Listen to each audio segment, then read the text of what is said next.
hearing a lot about the importance of mentors. Famously, people like Sheryl Sandberg and Condoleezza Rice are talking about how important it is to have a mentor, especially for women. But often we're not really sure how to find this person. How do we know who's willing to help us, and how can we go about this without sounding aggressive or just expecting to be entitled? Well, often we find that this is really hard for people. In fact, in a survey conducted by LinkedIn, 1 out of 5 women say that they've never had a mentor at work. So we know that this can definitely be a difficulty for a lot of people. So I have a couple suggestions for you as you're looking for a mentor. This is going to be the first of a 3-part series in which we'll explore this further, but today we're going to focus on how can you find a mentor for yourself. One way to do this is find a program or local organization. So this is a good way to meet women who are passionate. For example, I am part of my local Lean In organization, my local chapter. And there I've met a ton of women who have more experience than I do, who have been more than happy to help me because that organization is focused on women helping women. So if you find an organization with that sort of idea or a formal mentorship program, that's a great way to find someone. Now, another thing you should be doing, and I think this is even more important, is finding a mentor at work. And the reason for this is that a mentor at work is going to be invested in your success. Think about someone in your organization who, if you succeed, that person succeeds. Often that's going to be a boss or someone that's higher up than you, and it is to that person's benefit to help you. So this is often a really great place to look. But what I want you to think about is how this relationship can form very organically. Often we think we have to go up and ask someone to formally be our mentor, and it doesn't really work that way. So the first thing you can do is look for someone, specifically maybe your boss. I think that's the best place to look first for the reasons I previously mentioned. You want to start by just developing this relationship. You can ask that person questions, ask for their opinion. When you are looking to someone for their opinion, if you're doing so in a genuine, flattering way, often they are going to be interested in telling you and helping you, especially if that person is above you in your organization. When you are hardworking and you're showing that you are really contributing to the organization, it's going to be very natural for you to ask for that person's input as you're trying to grow within your career, which is going to therefore help you grow within that company. So if your immediate manager isn't the best mentor for you, I encourage you to look in your organization in another team. And one of the most important things as you're doing this is remembering that your mentor doesn't have to be someone who's exactly like you. In fact, that person doesn't even have to be a woman.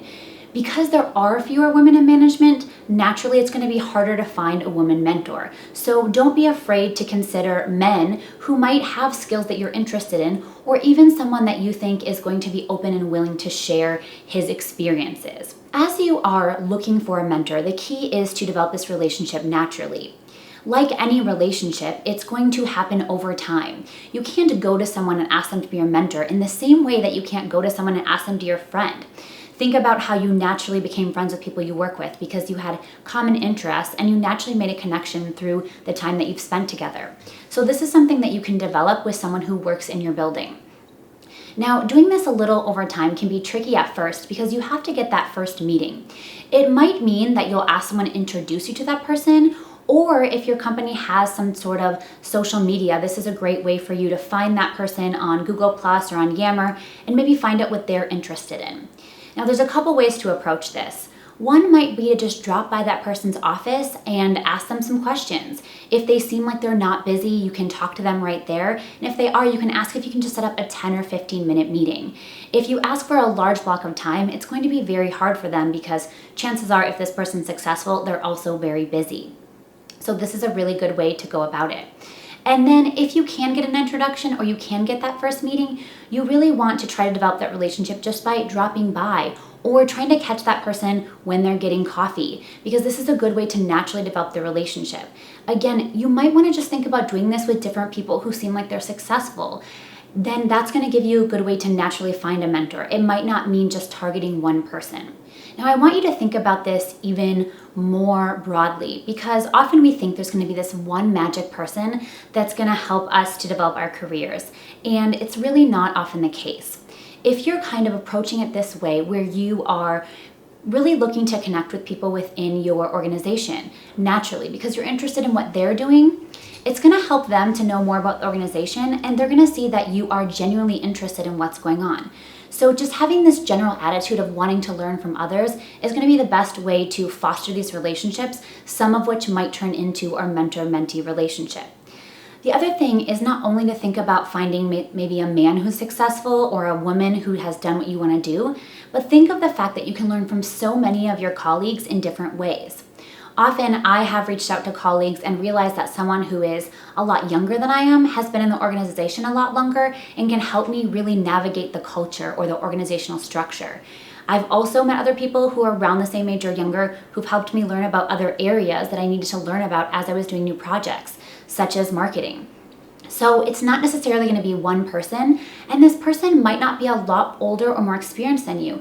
Everyone has different things that they're going to be able to bring to the table, and therefore you're going to be able to learn a lot of different things from a lot of different people. You just want to have this overall mindset of trying to learn and connect with people that you work with.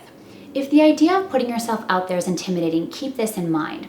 Dale Carnegie is famous for his book, How to Win Friends and Influence People. And I know to some of us, with a lot of the modern business books, this title might sound a little bit corny, but if you ask around, you'll find that a ton of successful people still swear by this book. And he says, if you talk to somebody else about themselves, they'll listen for hours. So keep in mind that if you're genuinely interested in what people have to say and you want to learn about the area of business that's most exciting to them, most likely they're going to be excited to talk to you. So just look for a way that you can make that connection. For more information on finding a mentor and navigating this relationship, see the next 2 videos in this series. And as always, share with a friend and subscribe to How to Hustle.